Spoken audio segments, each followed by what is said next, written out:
इसको अपोज कैसे कर सकते हैं? इसको रिपेल करके। तो पक्का इस रिंग को हम ऐसे मैग्नेट से सब्स्टिट्यूट कर पाएंगे। इसमें अगर मैं यहां से देख रहा हूं तो इसमें ऐसा करंट फ्लो होने लगेगा, ऐसा नॉर्थ पोल इधर।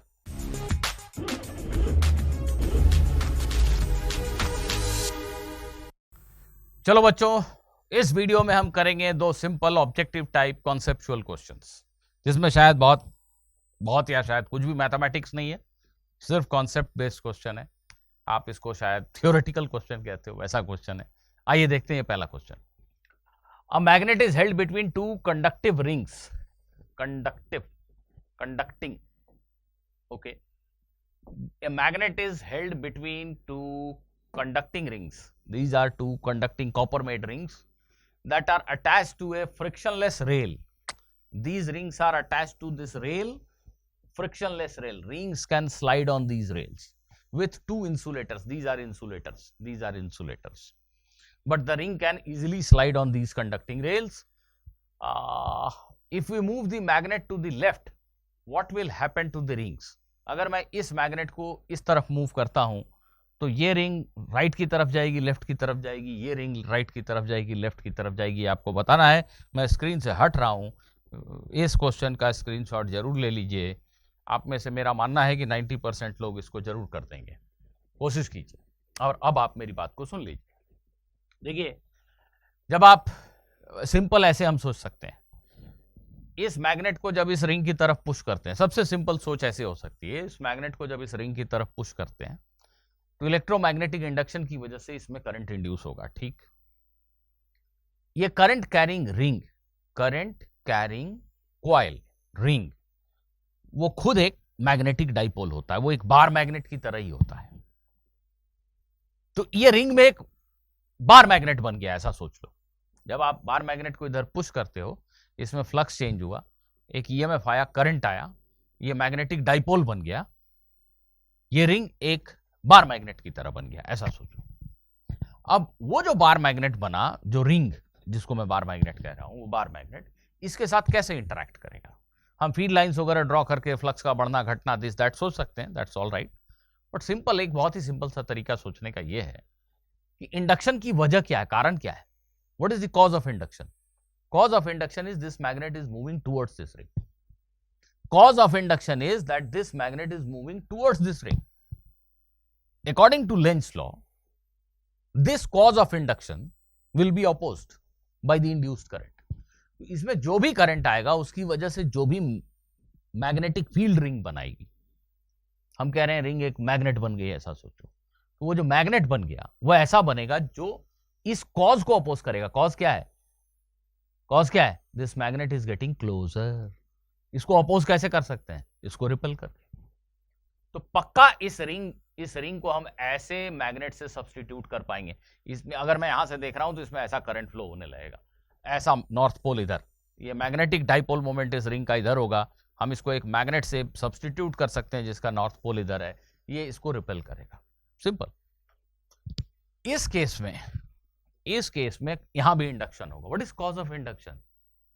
This magnet is moving away. इतना ही बोलना काफी है कॉज ऑफ इंडक्शन के लिए। It will be opposed, which means this ring is going to attract the magnet.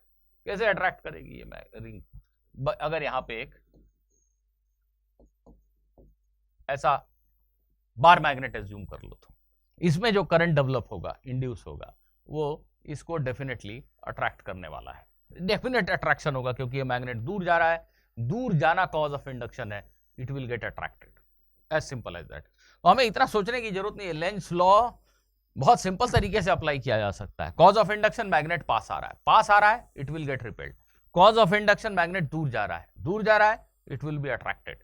So what do we see? ये दोनों एक दूसरे को रिपेल कर रहे हैं, which means this ring is also getting repelled, so it will move this way.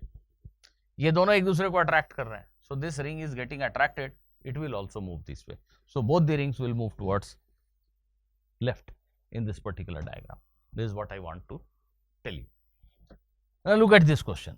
This is a question from ray optics. Again a very conceptual kind of question. A ring is placed at a distance 2f on the left side of a lens. This is a standard symbol to represent a convex lens. ये जो lens होता है आपका, इसको बहुत सारे पढ़े लिखे लोग सिंपल ऐसे सिंबल से दिखाते हैं, ये कन्वर्ज करने का सिंबल है, ठीक है। तो ये जो एरो है basically this is representing a convex lens. ring is placed at a distance of 2f on the left side of lens of focal distance f along the optical axis, ठीक है। diagram is self explanatory. Which of these pictures best shows the shape of the image? अब चार pictures में से आपको वो picture चुननी है जो इस रिंग के इमेज को सही सही दर्शा रही है। यहां ध्यान देना है, अगर कॉन्वेक्स लेंस ऐसे है, if this is the lens, if this is the lens, this is the axis, तो जो रिंग रखा गया है वो रिंग ऐसे नहीं रखा गया है, वो रिंग ऐसे रखा गया है एक्सिस। गौर किया जाए बच्चों, रिंग ऐसे रखा गया है और आपको इमेज जो है वो कैसा दिखाई देगा ये बताना है। मुझे लगता है कि आप में से बहुत सारे लोग इसको जरूर कर देंगे। यहाँ पे मेरे पास जगह नहीं है, ओके। देखिए, आप सभी इतना तो जानते हैं शायद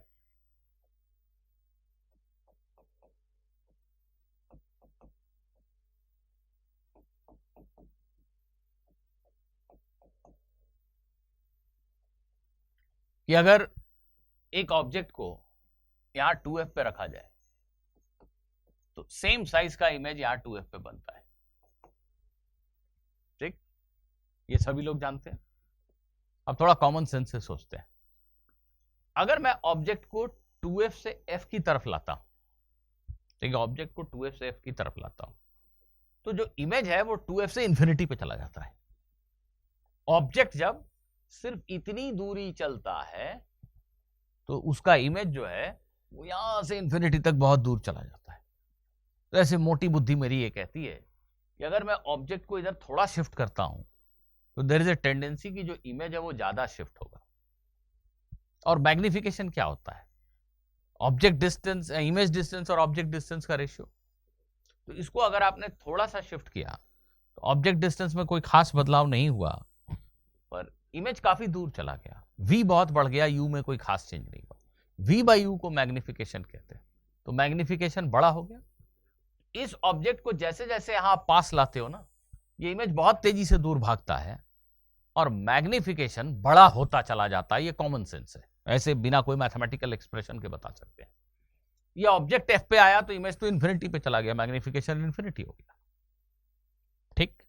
तो नेचुरली ये जो रिंग का सेंटर है जो कि 2f डिस्टेंस पे रखा है, इसका इमेज तो 2f डिस्टेंस पे ही बनेगा, नो डाउट, मैग्निफिकेशन 1। लेकिन अगर हम इस पॉइंट की बात करें, रिंग के इस पॉइंट की बात करें, तो ये 2f से थोड़ा इधर है।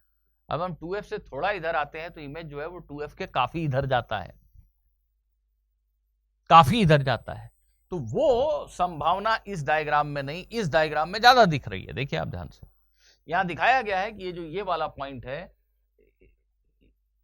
2f से थोड़ा 2 मिलीमीटर अगर इसको खिसकाया तो जो इमेज है इस पॉइंट की इमेज वो यहां से 5 मिलीमीटर इधर खिसक गई, ज्यादा शिफ्ट हुआ।